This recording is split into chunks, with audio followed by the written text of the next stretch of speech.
সম্প্রতি 8 দিন হসপিটাল নিয়ে এখানে কথা হয়েছে, অনেক কথা। আমি ওই সমস্ত তর্কে যাচ্ছি না, শুধু মানবিক একটা দল বিষয় সরকারকে বিবেচনায় নেওয়ার জন্য অনুরোধ করব।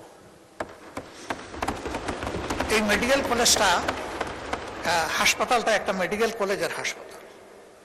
এটার সাথে প্রায় 750 স্টুডেন্টের, মেডিকেল স্টুডেন্টের সম্পর্ক এবং প্রায় সমপরিমাণ নার্সের সম্পর্ক।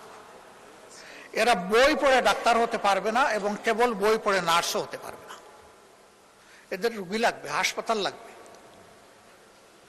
তাদের কোনো বিকল্প অ্যারেঞ্জমেন্ট না করে এই হাসপাতাল যদি বন্ধ রাখা হয়, তাহলে এই ছাত্র ছাত্রীদের ক্যারিয়ারের দায়িত্ব কে নেবে? অনুরূপভাবে বিদেশ থেকে পরবর্তীতে এই সমস্ত শিক্ষা প্রতিষ্ঠানে আর কোনো ছাত্রছাত্রী ভর্তি হওয়ার কোনো আগ্রহ রাখবে না, বলবে মাঝপথে আমরা ব্ল্যাক আউট হয়ে যাব। এই সিদ্ধান্তহীন, অস্থিতিশীল ও অনিশ্চিত গন্তব্যে আমরা যাব না। লাইফ বয় কিনে কল দাও টোল ফ্রি নম্বরে, আর এক নিঃশ্বাসে গোল বলে জিতে নাও ফিফা বিশ্বকাপ 2026 এক্সক্লুসিভ পুরস্কার। তাতে কি দেশের লাভ হবে? এখানে যারা কর্মকর্তা কর্মচারী আছে, যারা মালিক পক্ষ আছে, সংগঠিত গঠনের জন্য আমরা সকলেই খুবই অনুতপ্ত, আমরা শোকাহত। সঠিক তদন্তের মাধ্যমে কারো দোষ প্রমাণিত হলে তার বিচার হোক, শাস্তি হোক, আমাদের কোনো আপত্তি নেই।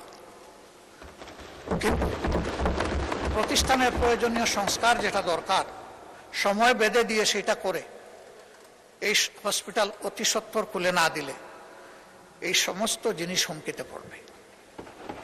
এটা ঠিক, হয়তোবা তাদের কোনো দুর্বলতার কারণে এই ঘটনা ঘটেছে, কিন্তু এটাও ঠিক যে এখান থেকে লক্ষ লক্ষ মানুষ সেবা পেয়েছে এবং তারা এমন কিছু সেবার রেভিনিউ এখানে দিতে পেরেছে। আমিও একটা প্রাইভেট প্রতিষ্ঠানের সাথে জড়িত, আমি বলছি আমিও এটা দিতে পারি না, এর ধারে কাছেও আমি দিতে পারি না। তাদের ভালোকেও অ্যাপ্রিসিয়েশন দেওয়া হোক, আর তাদের কোনো অপরাধ থাকলে সেটাকেও বিবেচনায় নেওয়া হোক, কিন্তু আমাদের পদক্ষেপটা হোক মানবিক এবং যৌক্তিক। আমি বিশেষ করে মেডিকেল স্টুডেন্ট এবং নার্সদের তাদের একাডেমিক ক্যারিয়ার এবং জীবন বাঁচানোর জন্য আমি সরকারকে এ বিষয়টা গুরুত্ব দিয়ে বিবেচনা করার জন্য অনুরোধ